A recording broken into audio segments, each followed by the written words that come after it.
오늘은 성경 안에 있는 동물 하나의 이야기입니다. 동물 하나의 이야기인데 우리가 동물이 어제도 나와 있는 게 있어요. 어제 혹시 40장 15절부터 24절까지 한번 파워포인트 볼 수 있나요? 책 있죠? 책도 한번 같이 보고요. 거기 보면 베헤못이라는 동물이 나옵니다. 소같이 풀을 먹는 베헤못. 이 베헤못이 뭘까요? 베헤못. 주석가들은 하마다 이렇게 됩니다. 큰 동물이다. 그런데 하마라고 하기에는 좀 모순된 것들이 많이 나오는 게 뭐냐면 그 꼬리가 꼬리치는 게 백향목을 흔드는 것 같아요. 근데 하마 꼬리가 이렇게 큽니까? 돼지 꼬리같이 좀 작지 않아요? 그러니까 이게 우리가 보여지는 동물로 표현을 하려고 하니까 이렇게밖에 해석이 안 되어지는 거예요. 그러나 이 땅에 있다가 없어진 동물이 있습니다. 그것이 뭘까요? 꼬리가 백향목 같은 거는 공룡밖에 없어요. 그죠? 그러니까 우리가 베헤못이 정확하게 뭐라고 말할 수는 없지만 하나님은 이 땅의 모든 우주 만물 동식물을 만드셨기 때문에 이 땅에 있었던 그런 것으로 예전에 미리 이렇게 표현을 하실 수 있어요. 그러니까 저는 욥기를 보면서 깜짝 놀란 게 뭐냐면 이 지구를 묘사하고 있다. 이 아브라함 시대 때 동시대의 사람이 욥인데 그 시대의 욥을 통해서 우리에게 보여주신 하나님만이 보여주신 게 뭐냐면 북편 하늘에 이렇게 천장을 이렇게 펴놓고 지구를 공처럼 실로 매달았다고 표현하고 있어요. 그러니까 우리가 1950년대만 해도 지구가 둥글다 그러면 죽임을 당하는 시대. 지구가 어떻게 평평하지 둥그냐 그렇게 얘기하는데 성경은 아주 오래전부터 지구의 이 형태를 실로 매다른 거라고 표현을 하고 있다고. 그러니까 그만큼 이 모든 세계를 우주를 만드신 분만이 표현할 수 있는 것들이 욥기에 계속 많이 나오는데 여러분 한번 이것이 15절부터 한번 우리가 쭉 보면 과연 무엇일까를 한번 좀 생각을 우리 나름대로 해보기를 원합니다. 이제 소같이 풀을 먹는 채식동물이죠. 베헤못을 볼지어다. 내가 너를 지은 것 같이 그것도 지었느니라. 그것의 힘은 허리에 있고 그 뚝심은 배의 힘줄에 있고 그것이 꼬리치는 것은 백향목이 흔들리는 것 같고 그 널쩍다리 힘줄은 서로 얽혀 있으며 그 뼈는 놋관 같고 그 뼈대는 쇠막대기 같으니 그것은 하나님이 만드신 것 중에 으뜸이라. 그것을 지으신 이가 자기의 칼을 가져오기를 바라느니라. 어떻습니까? 느낌이 하마 같아요? 하마 같진 않죠? 공룡 같죠? 훨씬 더 우리가 이 땅에 없기 때문에 표현이 안 돼. 표현을 어떻게 하지 못하고 이게 뭐다라고 하지만 사실은 그런 느낌이 더 듭니다. 자, 오늘 본문에는요 리워 야단이라는 동물이에요. 리워 야단. 생전 들어보지도 못하는 동물인데 이 리워 야단은 어떤 동물일까요? 이 성경 해석가들은 악어라고 표현을 합니다. 악어를 예전에는 오래전에는 제어할 수 있는 힘이 없었기 때문에 이렇게 표현이 됐다라고 이야기를 하는데 여러분 한번 뭐 정글의 법칙이든지 아니면 이 원시인들이 사는 데 가보면요 우리가 지금 악어를 제어하는 것보다 훨씬 더 편안하게 쉽게 악어를 제어합니다. 그것은 어떻게 보면 오늘날에는 장비가 있으니까 악어를 쉽게 제어하지만 옛날에는 장비가 없어서 악어를 제어할 수 없다라는 이치는 맞지 않아요. 원시인들은 훨씬 악어를 쉽게 제압을 합니다. 오히려 현대인들이 악어를 잡는 게 어렵죠. 자, 그렇다고 한다면 이것은 과연 무엇일까?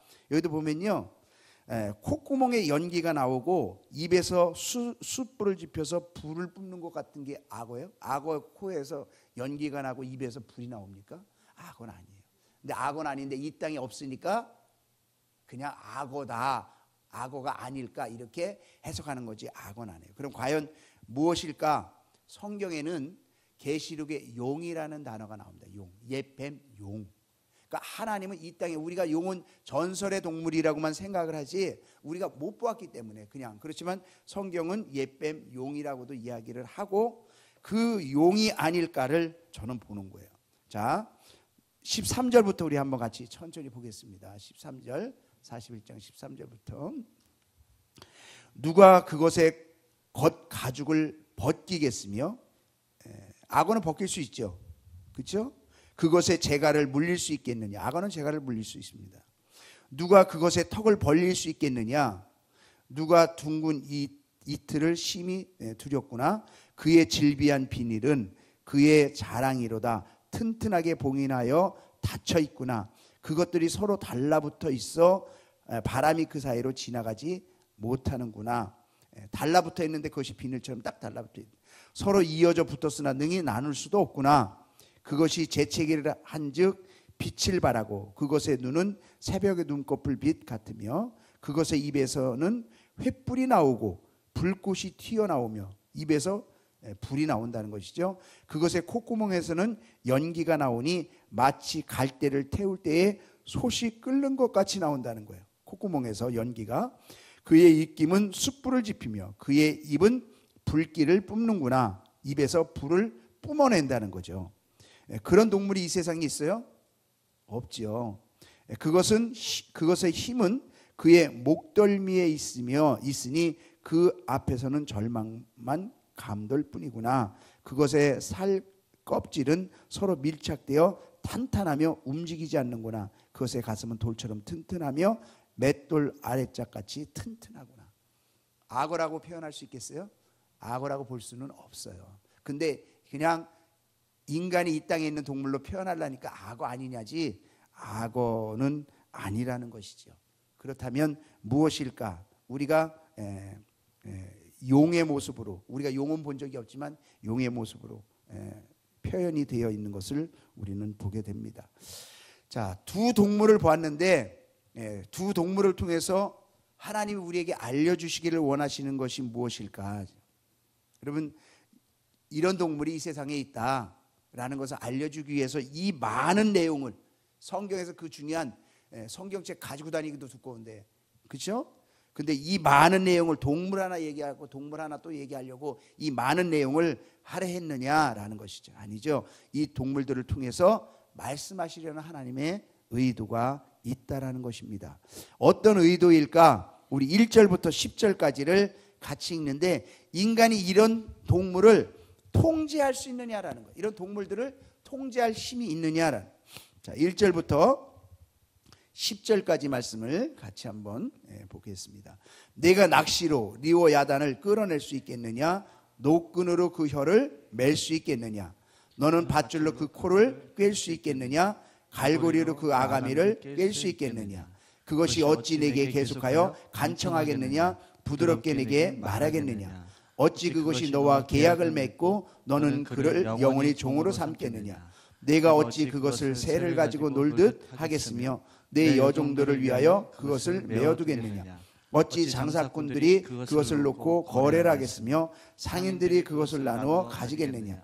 내가 능히 많은 창으로 그 가죽을 찌르거나 작사를 그 머리에 꽂을 수 있겠느냐? 내 손으로 그것에게 얹어보라. 다시는 싸울 생각도 못하리라. 참으로 잡으려는 그의 희망은 헛된 것이라. 그것의 모습을 보기만 해도 그는 기가 꺾이리라. 아무도 그것을 격동시킬 만큼 담대하지 못하거든 누가 내게 감히 대항할 수 있겠느냐? 그 동물이 얼마나 어마어마한지, 그 동물을 가지고 할 수 있는 것 아무것도 없는 게 누구라고요? 나 자신이라는 거예요. 나 자신이. 그런 내가, 그런 욥이, 그런 연약함을 가지고 있는 존재가 어떻게 감히 나에게, 하나님에게 대항을 하려고 하느냐?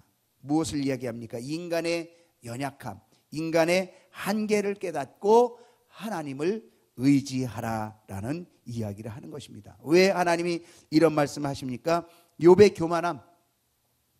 하나님, 내가 의인인데 왜 이렇게 고통을 당해야 되고, 내가 왜 이렇게 어려움을 당해야 되고, 내가 왜 이렇게 살아가야 합니까? 내가 하나님 의인이라고 한다면 이렇게 축복을 주시고 이렇게 축복을 주시고 이렇게 축복을 주셔야 되는 것 아닙니까? 라고 하나님 앞에 이야기를 하고, 하나님, 악인은 이 땅에서 바로바로 벌을 해 주셔야죠. 어떻게 악인이 그렇게 그냥 이 땅에서 잘 먹고 잘 살면서 그렇게 살아갈 수 있습니까? 이것은 말이 안 됩니다. 하나님이 공의로우신 하나님이고 하나님이 살아계신 하나님이라면 이러실 수 없습니다라는 그런 질문에 하나님은 말씀하시는 거예요. 여러분, 어제도 우리가 하나님의 공의에 대해서 이야기를 나누었지만, 하나님은 공의대로만 하시는 것이 아니라 사랑의 하나님이기 때문에 기다리는 것이고, 인간의 연약함이 있기 때문에 오늘은 정말 의인으로 살지만 내일은 또 죄인의 모습으로 돌아갈 수 있기 때문에 하나님은 끊임없이 기다리시고 사랑으로 품고 인도하시는 하나님이라는 것입니다. 자, 거기에 대한 하나님의 대답은 뭐냐? 이 동물들을 보여줍니다. 이 동물들은 혼돈, 허무, 암흑, 악을 상징하는 이런 동물들이거든요. 그러니까 인간의 한계 속에서 정말 이런 모든 것들을 하나님은 허용하고 다스리고 있다. 네가 통제할 수 없는 이런 동물들 내가 다 다스리고 내가 다 만들고 내가 다 통제하고 있는 것이다. 그래서 11절을 우리가 한번 같이 보면 11절에 이렇게 말씀하고 있습니다. 온 천하에 있는 것이 다 내 것이다. 온 천하에 있는 것이 다 내 것이다. 이 말은 무엇입니까? 욥의 경솔함을 깨닫게 하시고, 그리고 하나님의 주권 속에서 모든 것이 이루어지고 있다.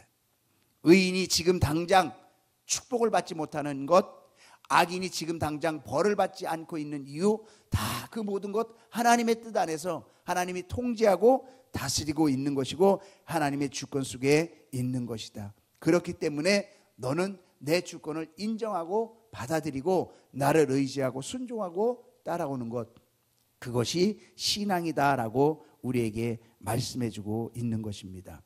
여러분, 하나님의 인도하심 우리가 잘 알아요? 지금 당장 고난을 받고 어려움을 당할 땐 모릅니다. 그러나 시간이 지나 보아서 시간이 흐르면 그때 가서 알게 되는 경우가 참 많이 있습니다. 지금은 고통이고 불행이고 어려움이지만 이것이 나중에 진정한 복으로 임하는 경우가 너무너무 많이 있다는 것이죠. 여러분, 어떤 사람은 사업이 쫄딱 망했어요. 그런데 그 사업이 망해서 예수님을 만나는 경우가 너무너무 많습니다. 어떤 사람은 병에 걸렸어요. 그래서 내 주먹을 믿고 내 스스로를 의지하고 살지라고 했던 사람이 하나님 앞에 나와서 하나님을 만나게 되는 경우를 많이 보게 됩니다.